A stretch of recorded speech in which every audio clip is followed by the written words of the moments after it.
niveau de la région de Thiès, donc pour la tenue d'une réunion au profit du comité régional de développement sur le projet. La particularité de ce projet, au niveau de la région de Thiès, le projet se veut de gérer les questions d'inondation au niveau de la ville de Thiès. Mais par rapport à cette thématique, cela ne peut pas se faire sans pour autant que le problème ne soit pris en charge depuis l'amont.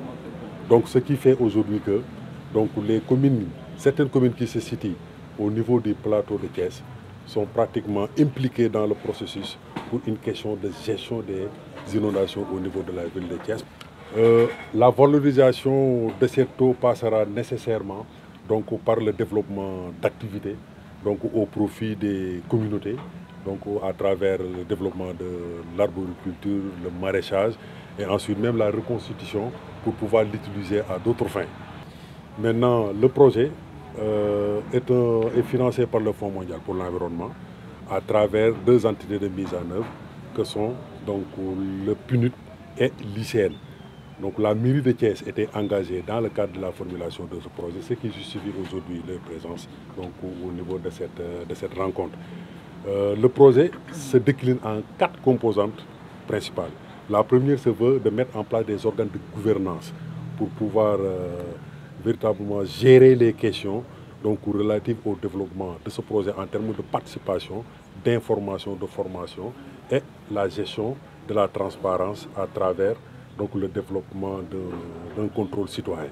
Maintenant, la deuxième composante cherche à gérer les questions de conservation et de restauration dans les écosystèmes qui sont un peu menacés par rapport aux effets des changements climatiques. Maintenant, la troisième composante cherche maintenant à accompagner les communautés dans le cadre du développement des chaînes de valeur porteuses dans leur localité pour réduire un peu les questions de vulnérabilité qui sévissent par rapport aux effets des changements climatiques. Maintenant, la quatrième composante, c'est une fois que le projet sera développé, on aura à enregistrer des résultats qu'il faudrait capitaliser à travers la mise en place d'un dispositif de suivi et évaluation et une stratégie de communication pour pouvoir diffuser l'ensemble des informations de ce projet.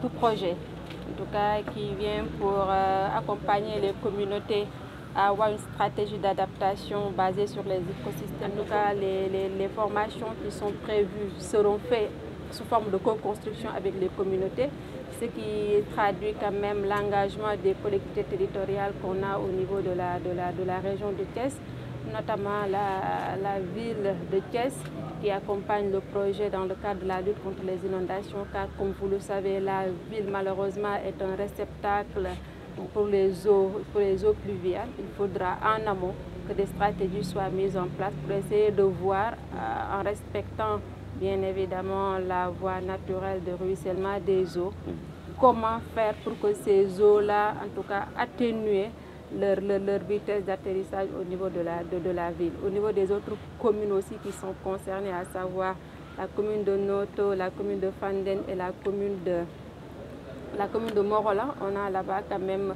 en tout cas des bassins versants qui permettront, s'ils sont mis en valeur, d'accompagner les communautés, surtout les communautés agro-pastorales, à pouvoir faire face au changement climatique.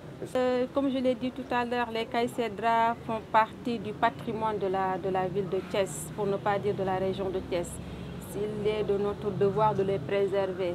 Nous connaissons la situation, c'est un beau décor qui est là, mais malheureusement, avec l'âge des caïcédras, c'est un décor qui est menaçant, comme je l'ai dit tout à l'heure. Il nous faudra alors, en tout cas, travailler à préserver ces caïcédras-là en procédant à leur entretien. Et je pense qu'avec le projet, l'inspection régionale des eaux et forêts est consciente du problème parce que ce n'est pas la première fois que ça soit débattu.